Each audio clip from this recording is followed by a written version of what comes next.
Hoje é Dia Nacional de Conscientização sobre esclerose múltipla.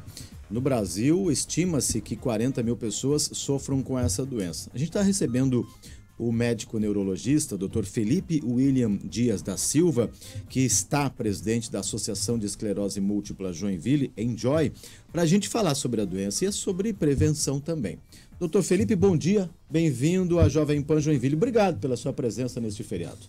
Bom dia, obrigado vocês pelo convite. Doutor, para o ouvinte que possa ter alguma dúvida neste momento, vamos explicar um pouquinho, né, o que é esclerose múltipla e o que atinge necessariamente, né, nas pessoas, né?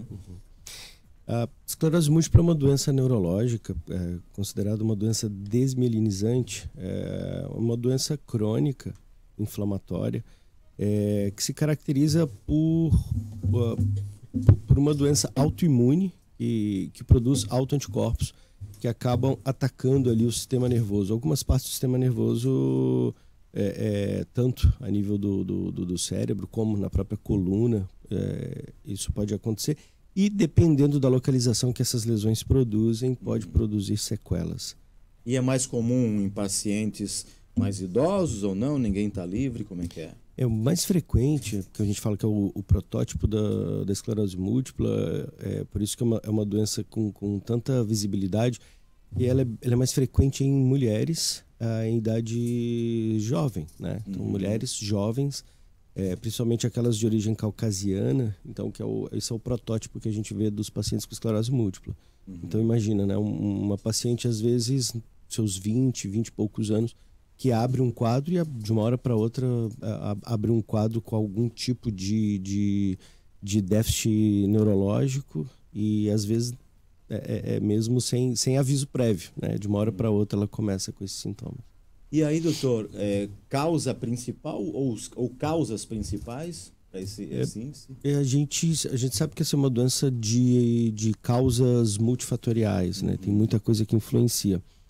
A gente acredita que há, sim, uma predisposição genética, existem ali vários fatores que podem influenciar no desenvolvimento dessa doença, junto de vários fatores ambientais, né?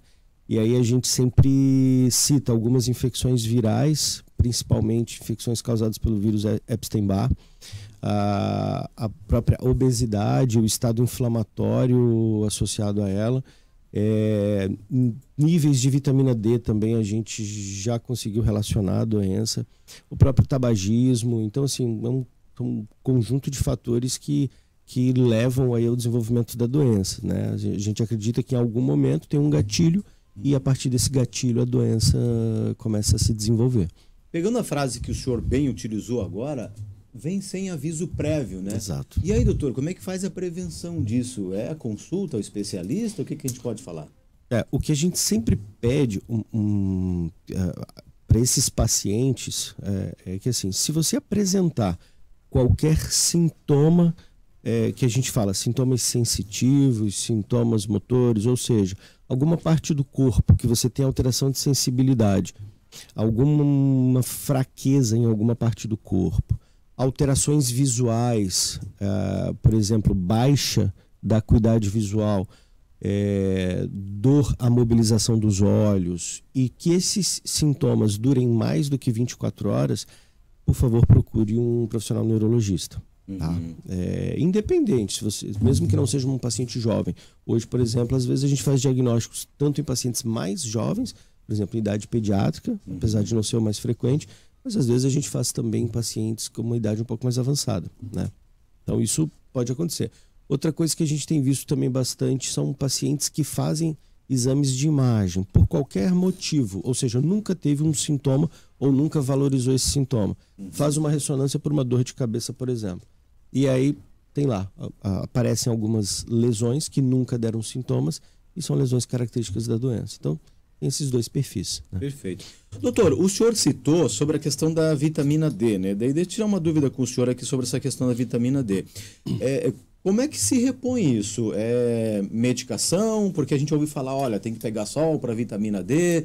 Como é que a gente trata desse assunto especificamente sobre a questão da vitamina D? Porque não previne só a esclerose múltipla, mas outras. Sem dúvida, sem também, dúvida. né? É importante manter. Até bem legal você ter pontuado isso, porque assim, a vitamina D ela é super importante para várias coisas no nosso organismo. Então, assim, o que a gente sempre recomenda, independente como prevenção para esclerose múltipla ou qualquer outra coisa, mas é importante você manter níveis normais de vitamina D. Tomar muito cuidado com os excessos, né? Também faz mal. Faz mal.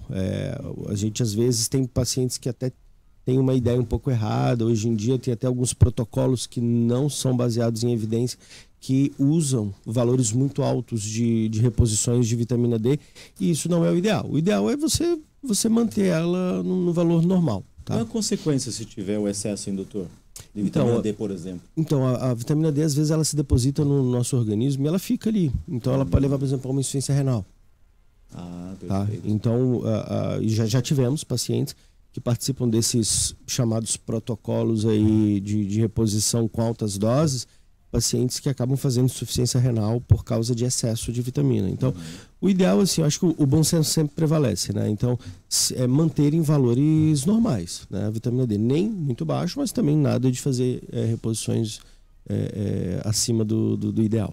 E para manter esses valores, o que o senhor cita, o exame de sangue é o exame de sangue, né? O exame de sangue, assim, normalmente os nossos pacientes, de tempo em tempo, a gente faz ali uma dosagem no sangue da vitamina D e se está deficiente, a gente repõe para que fique em valores ali que a gente considera normais. Doutor, a gente falou de prevenção, vamos conversar um pouquinho sobre a questão de tratamento, né? O que a gente tem de tratamento disponível hoje, tanto pela rede pública e particular? O paciente tem o diagnóstico, né, e inicia o tratamento. Esse paciente tem acesso a esse tratamento? A gente tem já um avanço ou temos desafios ainda? Olha, hoje a gente está vivendo um tempo de glória na esclerose múltipla. Nós temos um arsenal de medicamentos. Inclusive, sempre que eu faço um diagnóstico, eu sempre tento trazer uma palavra de esperança para esses pacientes. E eu acho isso bem legal a gente trazer para o nosso público em geral, porque antigamente a gente tinha uma ideia de que a esclerose múltipla era uma doença que traria sequelas e como se fosse uma sentença para aquele paciente. Hoje em dia não é assim. Tá? Nós temos tratamentos eficazes, cada dia tratamentos melhores, tratamentos que controlam muito bem a doença. Então, aquela visão de que um paciente numa cadeira de roda, um paciente que está bem sequelado, essa visão hoje já não é uma realidade. A maioria dos nossos pacientes estão super bem controlados da sua doença. São pacientes que se casam, pacientes que têm filhos, pacientes que têm uma vida, que trabalham. Então, eu acho que eu acho que eu gostaria de passar essa mensagem para as pessoas. Então, e hoje nós temos, a começar pelo SUS, um protocolo de tratamento muito bom, tá? Temos várias formas de tratamento. Hoje em dia se fala muito em dois tipos, basicamente, que é um tipo de escalonamento e um tipo de tratamento que a gente já começa com uma alta eficácia, né? Às vezes você começa com medicamentos que talvez não tenham uma eficácia tão alta, mas são mais seguros. Isso é uma forma, principalmente o protocolo do SUS, ele é mais assim. E aí você vai escalonando, você vai aumentando conforme a resposta, né? E, por exemplo, dependendo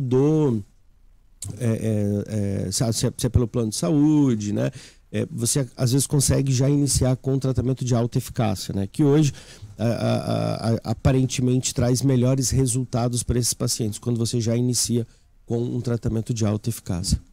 O senhor está presidente, né, da Associação Esclerose Múltipla Joinville, Enjoy. E qual é a realidade hoje na questão de número de pacientes aqui na nossa cidade, hein, doutor? De pessoas que procuram o atendimento e até o tratamento por causa da doença. Valores absolutos eu não confesso que eu não sei na nossa cidade, porque assim, a gente atende não só Joinville, a gente atende ao norte do estado, às vezes vem gente até de outras partes do nosso estado, mas a gente tem uma quantidade de pacientes bem grande. Por exemplo, na nossa realidade enquanto clínica, a gente deve ter algo em torno de 250 pacientes com esclerose múltipla em atendimento. Isso é um número considerável. Alto, né? Alto. Mas, claro, não é só de Joinville, pacientes de todas as regiões. Tem paciente de São Paulo, tem pacientes de outros locais que acabam vindo. Mas é uma doença que a gente vem observando que vem aumentando bastante o número de diagnósticos, e eu acredito que muito por causa da quantidade de exames de imagem que a gente tem feito, né? Dia Nacional de Conscientização sobre Esclerose Múltipla. O senhor já comentou, né, sobre o avanço, tratamento e tudo mais. Para a gente finalizar, doutor, qual é a mensagem importante que o senhor, especialista da área, pode falar sobre o Dia Nacional de Conscientização para as famílias que nos acompanham neste momento? Eu acho que o mais importante, como eu até frisei com vocês anteriormente, é a gente primeiro entender o que é a doença, a gente entender que como política pública, como é uma realidade, uma necessidade, a gente continuar dando atenção para a esclerose múltipla.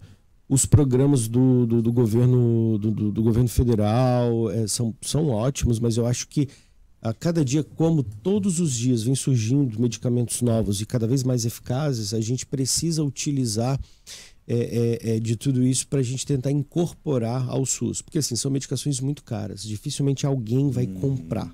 Então, é uma doença, é uma medicação que ou você receberá pelo SUS ou você vai receber pelo plano. Então, assim, a gente precisa cada vez mais tentar melhorar essas políticas públicas. Por isso que a gente até começou essa associação para tentar trazer uma representatividade para esses pacientes e para que a gente tente fortalecer mesmo o nosso paciente enquanto política pública, né? Para demonstrar para a sociedade a importância de que é uma doença que antes se ouvia pouco e hoje se escuta cada vez mais. Então, e é uma doença que antes trazia muita sequela, logo pacientes sequelados trazia, às vezes, uma sobrecarga para o Estado, de certa forma, e hoje não. Então hoje, se a gente investe no tratamento, é um paciente que vai continuar produzindo, é um paciente que vai continuar tendo uma vida normal. Então, a mensagem que eu gostaria de passar para as pessoas é essa: vivemos um novo momento na esclerose múltipla, vivemos um momento de melhor controle da doença. E pedir para esses pacientes, quando tiver esse tipo de diagnóstico, sempre procurar um especialista, né? Um neurologista, de preferência um neuroimunologista, né? Alguém que trabalhe, porque às vezes é uma área tão delicada que às vezes é melhor você procurar alguém que faça aquilo, né? Então, queria trazer uma palavra de esperança para esses pacientes, para essas famílias, de que assim, o horizonte para a esclerose múltipla é muito bom. Que bom que temos essa mensagem de esperança logo no início do dia, assim, né? Médico neurologista, Dr. Felipe William Dias da Silva. Doutor, obrigado, né, por essa consulta aberta, né, com muitas informações para o nosso ouvinte. E vamos lá com muito trabalho e certamente valorizando também a prevenção e, claro, o tratamento. Obrigado. Bom feriado para o senhor. Eu que agradeço pela oportunidade.